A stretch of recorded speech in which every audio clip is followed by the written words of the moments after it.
এই যে বন্ধুরা দেখছেন, আমি ফ্লিপকার্ট থেকে গ্রো ব্যাগ আনিয়েছি। তো আপনাদের সামনে এনে খুললাম। প্রথম আপনাদেরকে দেখাই, এই যে 7টা গ্রো ব্যাগ আমি ফুলের গাছ, সবজি গাছ লাগাবো তার জন্য নিয়ে আসা হয়েছে।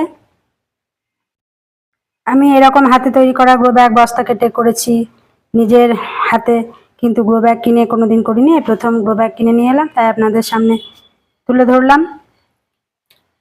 বন্ধুরা, মনে হচ্ছে তো খুব ভালো হবে, কতদিন টেকসই হয় জানি না। এগুলো আমি ঠিক কয়েকটা ব্যবহার করি, তারপর ভালো লাগলে আরও কিনে ব্যবহার করবো এই গ্রো ব্যাগ। এতে আমি গাঁদা ফুল, চন্দ্রমল্লিকা গাছ, তারপরে বিট, গাজর এগুলো লাগাবো, খুব ভালো হবে এর মধ্যে। তো দেখছেন, এই যে আমার 7টা গ্রো ব্যাগ আমি মেলে ধরেছি আপনাদের সামনে। ধন্যবাদ, নমস্কার। ভালো লাগলে লাইক, কমেন্ট